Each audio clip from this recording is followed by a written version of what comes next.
جب میں آیا تھا تو حضور تیرے لیے آنسو بہا رہے تھے.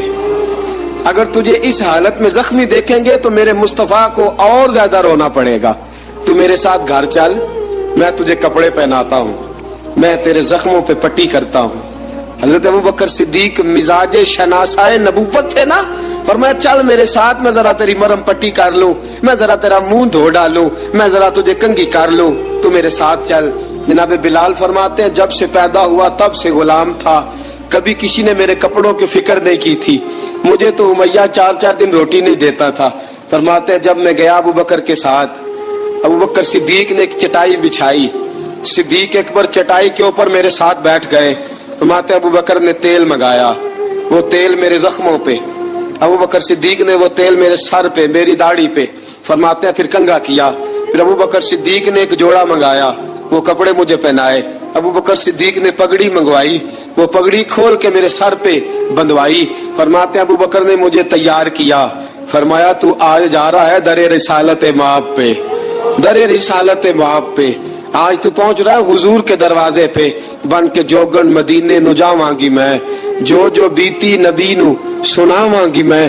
حضرت جناب سیدنا، اور وہ کسی شاعر نے تو بڑی شاندار بات کی، اس نے کہا بڑی امید ہے سرکار قدموں میں بلائیں گے، کرم کی جب نظر ہوگی مدینے ہم بھی جائیں گے، اگر جانا مدینے میں ہوا ہم غم کے ماروں کا، مکینے گنبد خضرا کو حال دل سنائیں گے. حضرت بلال حبشی رضی، ان کے دل میں بڑی امنگ تھی آج جاؤں گا در رسالت مآب پہ. ملا رومی لکھتے ہیں کہ جناب سیدنا صدیق اکبر نے سجایا سوارا، جناب بلال کے آنسو رکتے ہی نہیں. کہا باپ ہوتا ہے جو خدمتیں کرتا ہے. میں نے آنکھ کھولی تو باپ کا سایہ تو میں نے دیکھا ہی نہیں. اور فرمایا ماں تھی تو ماں جب بھی میں کام کر کے آتا تھا تو مجھے دیکھ کے میری اماں بس رو دیا کرتی تھی. 2-3 بہنیں تھیں، اور حضرت بلال فرمانے لگے ان بہنوں کو میں دیکھتا تھا تو وہ میرا حال دیکھ کے روتی تھی، اور جب وہ مجھے دیکھتی تھی تو میں رو دیا کرتا تھا. فرمایا ابوبکر میں نے تو یہ رنگ ڈھنگ دیکھے نہیں جو آج تو مجھے دکھا رہا ہے. جناب سیدنا صدیق اکبر رضی اللہ تعالیٰ عنہ بنا سوار کے نا حضرت بلال کا ہاتھ پکڑ کے سینے پہ رکھا. جناب بلال ہجکی لے کے روئے. حضرت ابوبکر صدیق نے فرمایا جتنا رونا یہاں رو لے، میں کائنات کے آنسو دیکھتا ہوں لیکن جب نبی کی آنکھوں میں آنسو دیکھتا ہوں تو دیکھے نہیں جاتے. فرمایا یہاں رو لے، حضور کے دروازے پہ جا کے تیری آنکھ میں آنسو نہیں آنا چاہیے، بہا جتنے آنسو بہا سکتا ہے. حضرت بلال حبشی بھی روئے، جناب صدیق اکبر بھی روئے. جب پہنچے نا دروازہ رسول پہ، حضرت سیدنا ابوبکر صدیق لے کے پہنچے، پابند کر دیا تھا نا حضرت بلال کو، بلال تو نے رونا نہیں، عشق ہوئے تے درد ہوئے تے ہائے نکلے، پھر کوئی نہیں رہندا جار کے. حضرت سیدنا بلال حبشی کو لے کے پہنچے در مصطفیٰ پہ. رسول اکرم صلی اللہ تعالی علیہ وسلم نے ایک نظر حضرت بلال پہ ڈالی. جناب بلال نے یوں آنکھ ملائی تو سر جھکا لیا، وعدہ کیا تھا نا رونا نہیں، سر جھکا لیا. اب دوسری نظر نبی کریم صلی اللہ تعالی علیہ وسلم نے جب اٹھائی نا حضرت ابوبکر صدیق کی طرف، تو حضور نے فرمایا صدیق تیرا شکریہ، ابوبکر اللہ تجھے جزا دے.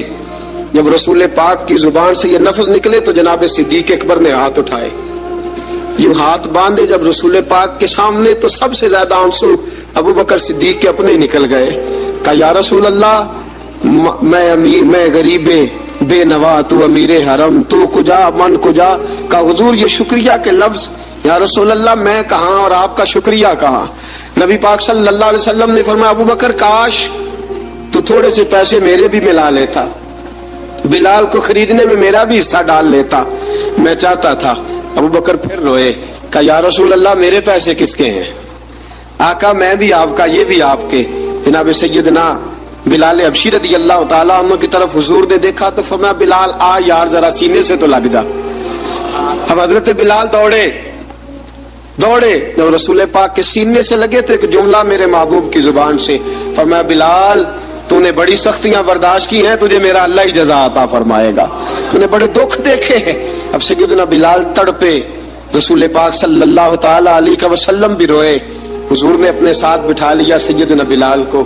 حضور نے گھر پیغام بھیجا، فرمایا ختیجہ گھر میں کچھ ہے تو بھیجو، بلال آیا ہے. اب حضرت خدیجہ الکبریٰ اندر سے کیا آواز دیتی ہیں, کہتے ہیں حضور مبارک ہو, اللہ نے بلال کو آزادی عطا فرما دی. وفاشار بیوی اندر سے. اب حضرت سیدنا زینب رضی اللہ تعالی عنہا, میرے محبوب کی شادی